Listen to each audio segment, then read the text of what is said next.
the newest palette in my collection that you will see here. I also added to cart some face paint and a wig and a clown car, because there is no other explanation as to why I bought this after saying repeatedly that I will never buy from this brand, except the fact that I'm a fucking clown.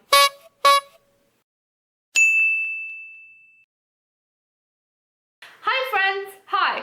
My name is Mia and this is my virtual vanity, a place where we both love makeup and we're quite critical of it.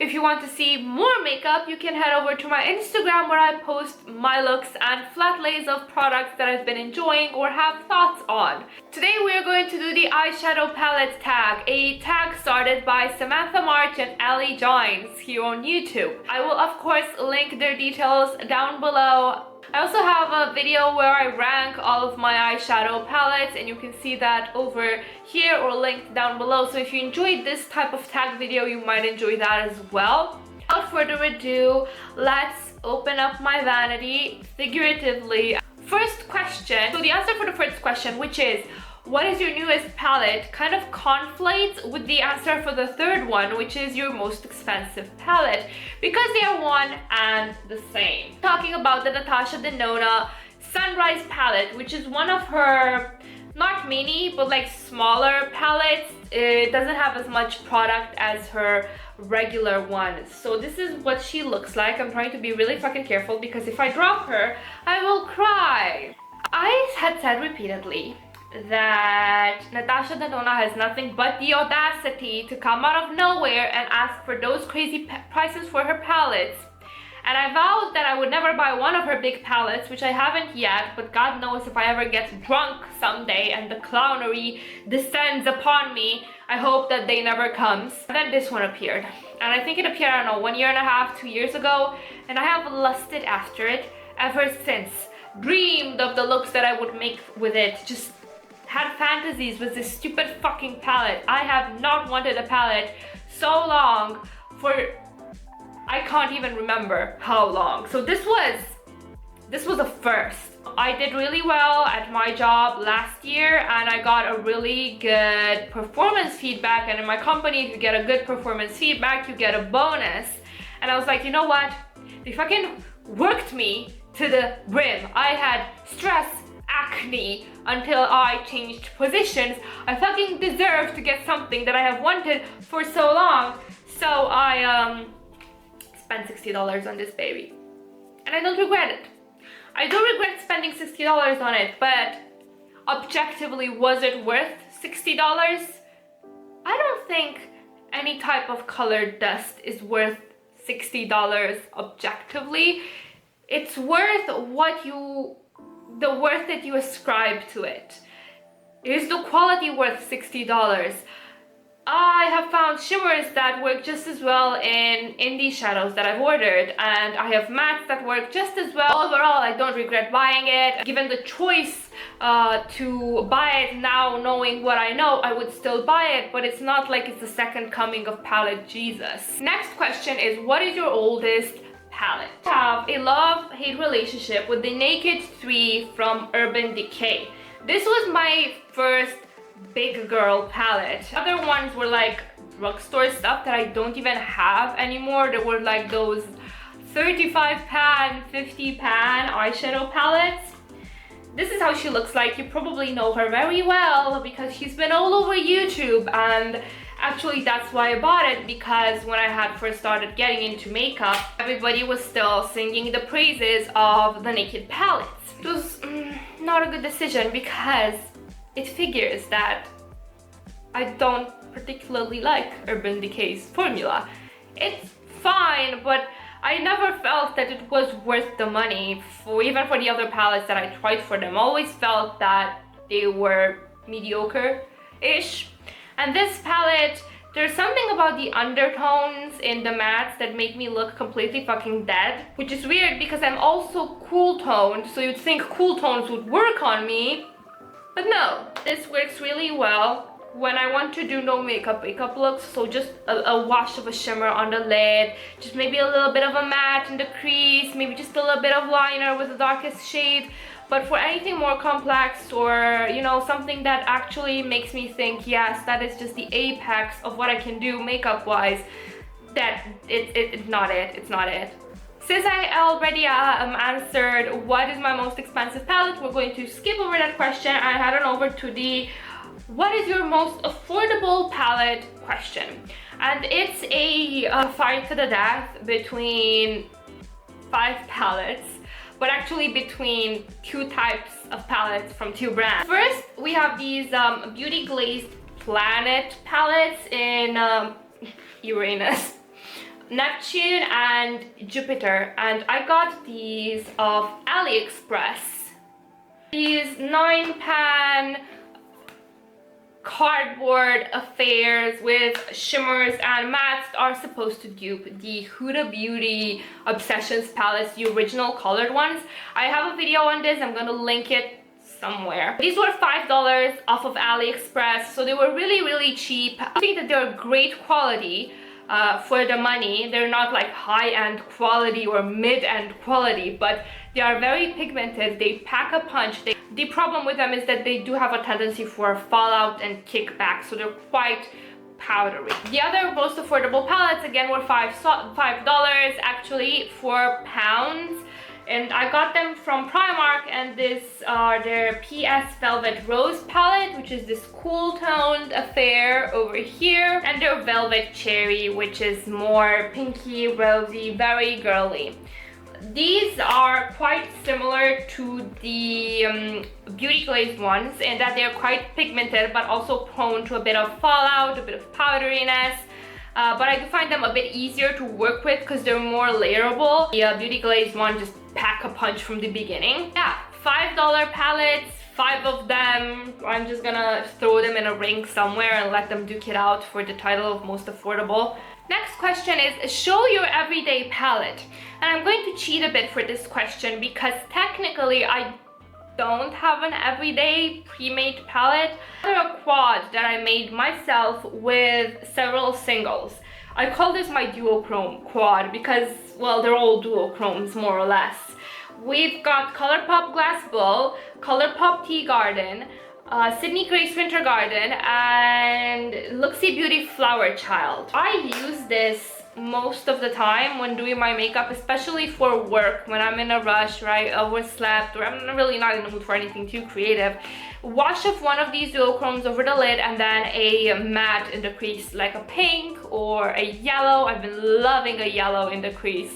While the palettes that I pulled those mattes from vary because I want to rotate and kind of get a feel of everything that I have in my collection, this one is kind of a constant. Next question is, show your most colorful palette. And the most colorful one is by far the BH Cosmetics Take Me Back to Brazil, which is an oldie but a goldie, and the palette that stopped me from buying 100 other rainbow palettes. Every time I wanted to buy something else, I reminded myself, look, you already have this and you barely use it.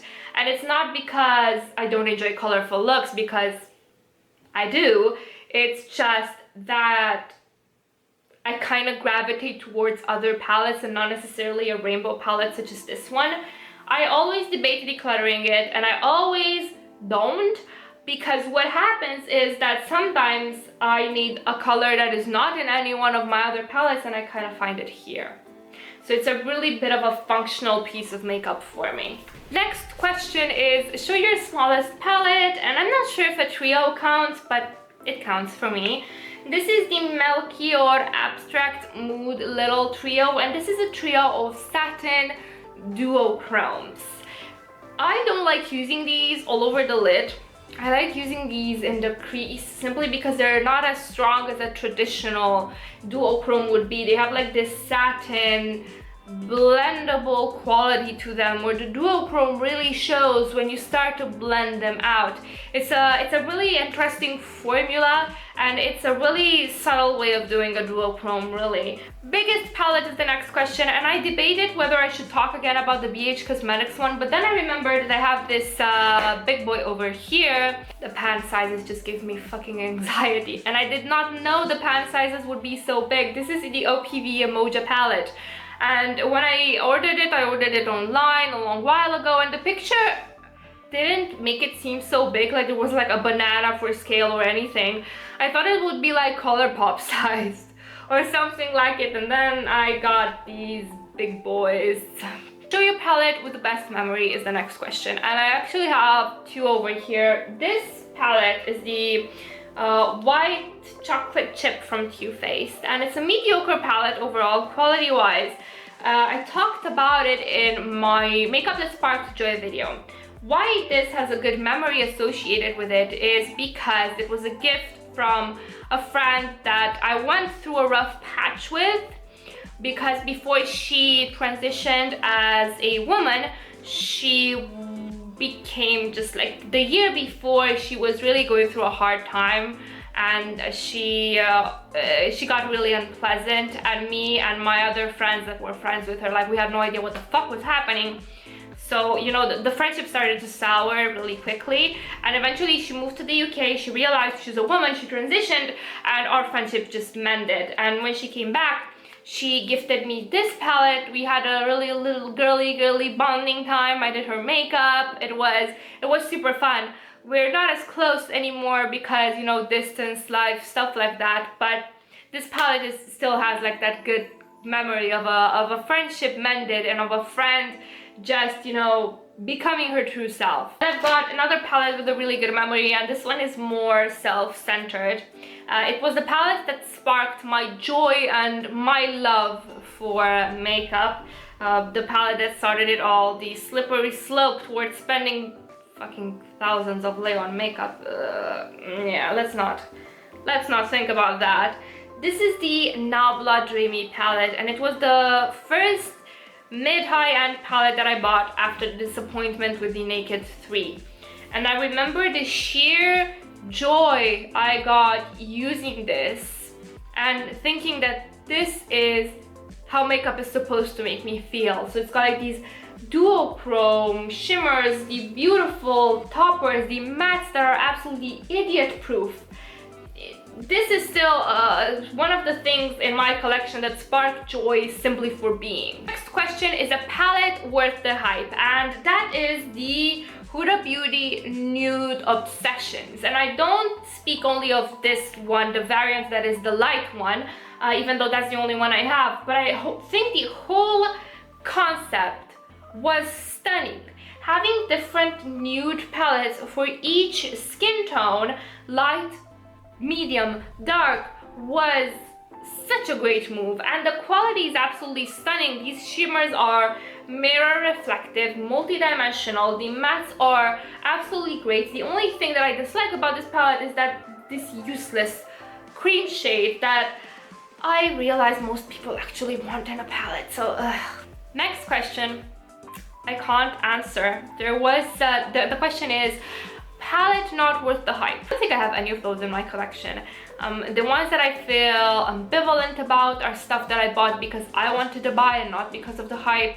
And when there is a very hype palette, I really wait for reviews and opinions from trusted YouTube friends before buying it, so I never happened upon something that, you know, really wasn't worth the hype at all. Except maybe the Naked 3, but I don't feel that it's as hyped anymore. I feel that for the time, for what it has to offer in the current makeup climate, in the current market, it was worth the hype, but as things advanced, now it's not. You know what I mean? Favorite palette from a favorite brand. So, if you're new, you might not know this. If you've been here a while, thank you for sticking with me. But you probably already know that I really love Nabla, and one of my favorite palettes from Nabla is the Soul Blooming. There is yet a release from them that captures my heart in the way that Soul Blooming did, because it appealed to all of my aesthetics. Beautiful shimmers, duochromes, lots of topper shades, dummy-proof mattes, very blendable, very beautiful. I cannot fault it except for Anemone, which is kind of meh, but it's a palette that I really love and that I've used a ton. Last question is your most used palette. That for me would be the Too Faced Just Peachy Matte, which I love both as a palette on its own, so I can create a lot of looks with this all matte palette by itself. No, I also like it for how functional it is for me in my collection.